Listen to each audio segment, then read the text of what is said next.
We have been married for 12 years, together for 15. Up until the events of the last year, I was not really big into video games or gaming, but with being locked up in the house and not being able to really do things that we normally did together, my husband got me into online gaming with him. Normally my husband is a very quiet and reserved person, but when he games, it's like a switch flips and he just becomes a different person. My character is a low level, so he does runs with me on a different low level character he has, so we can play together. Last night we did a dungeon with a group of people who were new to our guild or just made new characters, also low level like me. The healer was not good as he is still learning, and my husband lost his mind because we kept dying. Slamming his fists on his desk, yelling in Discord the works. It was really annoying to me. I am the type who when we die, says keep going until we get it. He is the type who gets enraged and yells.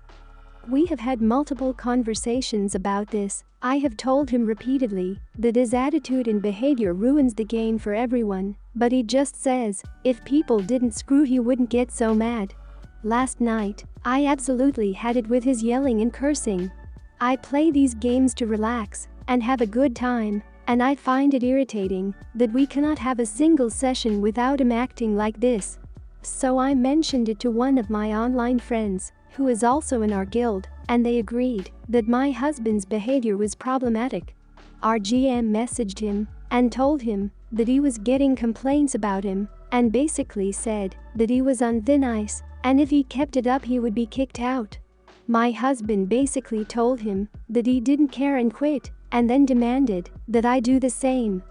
I told my husband that I was not going to quit, that his attitude and behavior are the reason people, including me, do not want to play with him, and that if he wants to continue this hobby together as a couple, he either needs to get therapy for his anger issues, or we need to find a new game to play that will be less rage-inducing for him. He called me a traitor and is now saying that he doesn't want to play games with me anymore. Am I the idiot for not quitting too? Not the idiot. It's concerning that he blames and wants to ditch the group rather than realize the validity in their request, that he scale back his frustration. The other concerning factor is that he feels you are insulting him by continuing to participate in this group. You and the group have simply and reasonably communicated about how uncomfortable his frustration is. If he thinks that justifies burning all bridges and demanding your withdrawal, that further speaks to his challenge with managing uncomfortable emotions in communication. Counseling is a great idea and probably necessary. I rage at Overwatch. I realized it was unhealthy when I broke my headset after a round of ranked, and I quit playing Overwatch. A year later, I tried picking it up again, broke a second headset. I've not played it since. I've had some rough games of League, rough dungeons in WoW, disastrous raid leads in EQ. I play Apex and Warzone for Battle Royale, but Overwatch is the only game that I rage at, and I am pretty mellow outside of that one condition. Maybe your husband needs to choose a different game or play a support class. One would be surprised how helpful a healer with tanking experience can be if they can communicate effectively. Also, he chose to leave the guild rather than reflect on his actions and try to fix the problem. His choice. Not the idiot. Not the idiot. Everyone starts somewhere, and not everyone has the time or desire to do the research that it takes to be good at a lot of these games. Sometimes people that do enjoying spending time researching strategies and practicing character builds forget that the game is a game and shouldn't be taken too seriously. It would be like a professional football player getting mad at a guy from a rec league about missing a pass. They are just on different levels, and if you don't have patience you shouldn't be using Smurf accounts to harass people who aren't as good as you are. Got home from work last night, threw some food on, and went to take my dog out. It's somewhere between 7 p.m. or 8 p.m, not yet dark, but will be in about an hour. While I'm standing out there I see this kid walking by barefoot, completely sobbing and calling out the name Susan over and over. He couldn't have been more than 8 years old. Instantly I'm worried and go over and ask him if he's okay, if he's lost or trying to find someone. I live in an apartment complex. This kid then breaks my heart. Between desperate sobs he tells me his 2-year-old sister Susan is missing. That he didn't mean it, they were playing on the stairs and he had thought his mom was watching her when he went over to say hi to a friend that was walking by. Apparently she wasn't, and his sister had wandered off. I spring into action right away and tell this poor to let's go find her. I ask if anyone has called the authorities or if he wants me to make a phone call for some help. The kid looks scared and says no, his mom is also looking. It was almost like he was afraid to get in trouble. So I spend the next hour with this kid looking high and low for his sister. It starts getting dark, so I tell the boy I should take him home and his mom needs to call the proper authorities if she hasn't, but her 8-year-old son should not be wandering around alone in the dark. We don't want people hunting for 2 missing kids. So as we're heading back to his apartment and he's still sobbing and calling her name, this guy sitting out on his patio goes, "Oh, if you're still looking for that girl they found almost an hour ago. She's home safe." While there was relief, there was also fury in me. This mother had left her 8-year-old son wandering around alone as desperation for the last hour. Almost the whole time I was with him, so I know there was no attempt to find him. I get him to his apartment and knock, and the mother answers the door. She goes, "Oh, there you are, Joey. I was waiting for you to come back. Susan is fine, no need to worry. It was just a mistake. I know you won't make it again." The boy is still sobbing. Unable to help myself, I look straight at the lady and say, in front of the boy, "It's a mistake you won't make again. This was your fault, not his. You didn't even bother to come find him while he was out there trying to clean up your mess, and you're lucky you didn't end up with 2 missing kids. I'm glad your daughter is home and safe, and now your son as well." Of course she starts yelling at me, telling me I'm a horrible person to say that, and in front of her child, and that I have no idea how scary and stressful it is to lose a child, and that I have no idea what she went through after her son had told her Susan was missing. I just shrugged and said it was a bad mistake, don't worry, I'm sure it won't happen again, and walked off. I feel like I might have been too harsh on a woman that obviously had a rough night and put her down in front of her child. I was just so angry at what she put that boy through. Am I the idiot? Not the idiot for calling her out. I don't think I'd be able to control my rage either. But I want you to know that you just made that kid's life a lot harder that night. I guarantee you, she took it out on him. The kind of person who would blame their child for their other missing child is the kind of person who will never accept blame. And oftentimes calling them out as such will make them angry and looking for someone or something to redirect their anger or blame on. I'm only telling you because I know you mean well and you want that kid to be okay and safe. Sometimes, when things are out of your control as they were in this scenario, you have to be more coy about what you say and do. You do the right thing, not the idiot, but in my experience people like that don't care. She won't change until the consequences line up with the actions, and even then I still wouldn't bet on it. Next time you see them sitting alone outside, the children, call the police to report 2 children alone without parental supervision. You can also tell the front office again, who will be able to provide CPS with another report. Keep reporting it. If it's logged numerous times, they will start to take it more seriously. Let's hope before something terrible happens to those kids who obviously have no one on their side in that apartment. You can also call CPS anonymously. And don't hesitate. CPS doesn't always automatically remove kids which people mistakenly think causing them not to call. If the children are not in any immediate danger, the case manager can help get them service, such as childcare if needed, parenting classes, and even mental and medical treatment. Not the idiot. As a foster parent who has seen the damage, when everyone assumes someone else reported or think it's not their place, call now. You are under no obligation to let your landlord call. If CPS hasn't called you yet, call them.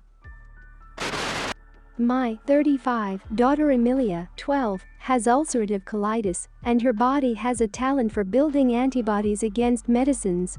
She's had UC for 2 years now and hasn't been able to stay on a medicine for longer than 6 months. She built antibodies against the medicine she was on and is in a bad flare, so we've been in the hospital since Monday. Monday to Wednesday, my wife Jessica, 36, and I were both at the hospital and only left for food and clothes, and never left her alone at the hospital. Being at the hospital alone terrifies her. Then on Thursday Jessica didn't come after work because she was tired. We got into an argument about it, but she swore she'd be here yesterday. Emilia was scheduled to get a NG tube and PICC line yesterday, and was scared and asked for both of us to be there. When she was FaceTiming Jessica, she promised Emilia that she'd be here in time. Then yesterday when it was time to get the PICC line, Jessica still wasn't at the hospital. I checked Life 360 and saw that she was still at home. Emilia cried the entire time because her mom wasn't there. Then a few hours later, it was time for the NG tube. Jessica was still at home. Emilia sobbed and begged us to wait because she wanted her mom. She cried and fought so much that they had to wait until this morning to do it. Called Jessica last night after Emilia was in bed, argued again, and I told her to be here this morning. This morning, they sedated Emilia and started to get everything ready for the NG tube and Jessica was still at home. They ended up having to restrain Emilia because she was fighting so much. Jessica finally showed up 4 hours after the NG tube when Emilia was asleep. When Emilia woke up and saw Jessica there, she immediately told her to get out. Jessica left and came back a few hours later with bags of gifts for Emilia. She was again told to leave. Jessica asked if there was anything she could do to make her feel better, and Emilia said she'd feel better if she left her alone.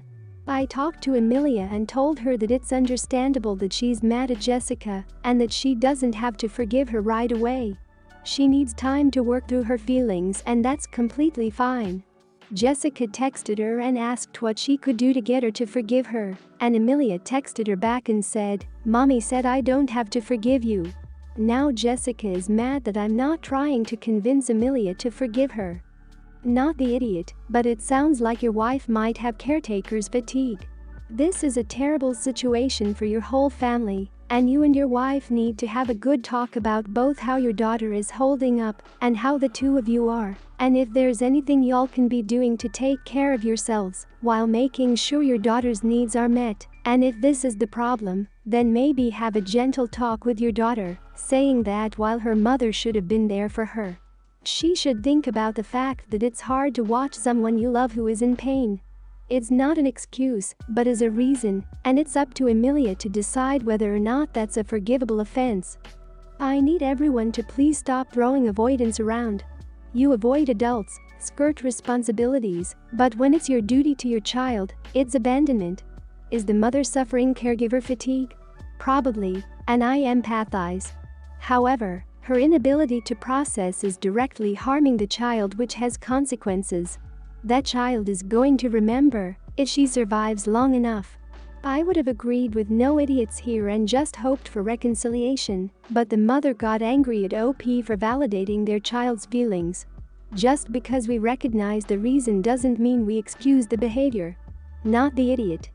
Not the idiot. It doesn't matter if your wife was having trouble emotionally handling your daughter's medical crisis. She's the adult. Her child's welfare should always be prioritized over her own sensitivities. You're absolutely correct that the daughter doesn't need to forgive the heartless and shamefully self-absorbed behavior of your wife that caused massive stress to this youngster. I'd go a step further and say she doesn't need to ever forgive that behavior. She'll get over it eventually, but she will forever be wary and distrustful of this parent, and rightfully so. She'll learn to again love OP's wife for her good qualities, but that doesn't mean automatic forgiveness. Some things don't deserve to be forgiven. My boyfriend has always called himself a kid at heart. He collects toys from quite a few different series. Wrestling, TMNT, X-Men, anime, etc. We're in our 20s.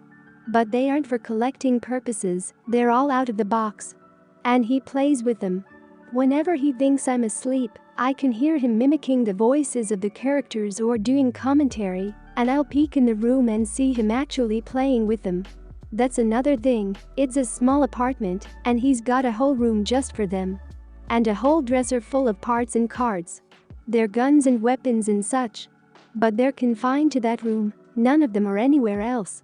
When he comes home from work, it's one of the first things he does, play with the toys. We get packages from eBay or Amazon almost twice a week. But he still makes time for me. I thought it was cute and endearing at first. But we've got a baby on the way. And my friends are laughing at me. Sounds like you're dating a 12-year-old. With the baby, I want to use that room for something like a nursery. I politely asked him how he'd feel about getting rid of them, but he said no. I said something about giving them to charity, but he said no again. I brought up that it could give us a lot of extra money if we sold them, but he still denied it. I asked about the baby, but he said we'll just budget it out like we always do. How he'll spend less on figures, but selling his collection is out of the question. I told him that they could make some other kid, a less fortunate kid, happy. The teasing from my friends has continued. They all kept telling him he needs to grow up. Word got to his father. According to my boyfriend, his father wouldn't let him buy anything like that after 12, but when he moved out, he could buy all the figures he wanted. I showed his dad pictures of the toy room, and he was shocked. He got mad and said we're stopping that right now. That he wanted me to help him grow up. This morning, my boyfriend was sleeping, and when his dad came over, he grabbed a big trash bag and started just grabbing handfuls and putting them inside. When he was almost done, I told my boyfriend what was going on and that it was for his own good. He ran out and saw the room was empty and his dad with 2 big trash bags, leaving with them. He tried taking the bag and begging him to quit, but he didn't. His dad said it's time to grow up. He started crying and sat down. But he was yelling at us about how those are all he does. Even though he had me. Dad agreed with me, you got your lady. And a kid on the way. You don't need this crap. He was sobbing. His dad put them in his car and left. He said he's tossing them in the trash. I told my boyfriend I was sorry, but it had to be done. To think about the baby. But then he yelled at me about how he could throw stuff I collect away. He didn't actually throw them out, just a bluff. It was actually all donated to a thrift store. Was this truly wrong of me? Hard you or the idiot? I have attempted to write out a comment a few times, but I keep finding myself getting more and more mad. I 100% feel for your boyfriend, and you absolutely screw. This is heartbreaking. You didn't make him give away his collection. You are a coward who went behind his back, got his father involved, and waited until he was asleep to effectively steal something that clearly mattered a lot to him. Because your friends were teasing you? Are they part of this relationship? You have a baby on the way, which I get, but you didn't even give the poor guy a chance to adjust or make necessary changes. This made me angry. Big, you are the idiot. My boyfriend of 1.5 years has a bed filled with stuffed animals. I personally hate stuffed animals, but he loves them. He calls them his stuffies. However, he treats me well and loves me dearly. So why the hell would I take something away from someone I loved because I don't like the things? The fact you felt the need to get his father involved, the man who is most likely the catalyst for his desire for toys as a grown man, is infuriating. From how this was written, the man discouraged his son from being imaginative and being a kid at 12-year-old. 12-year-old. An element of his childhood was ripped away, and you want to bring the man back who did that to him? You are so hard, you are the idiot. You are an unbelievable monster. He had his childhood taken by his father, who forced him to stop at 12, and then he finally has been trying to get it back in distress in a healthy way. And then you, being a horrible person, call his freaking dad to make him lose it again.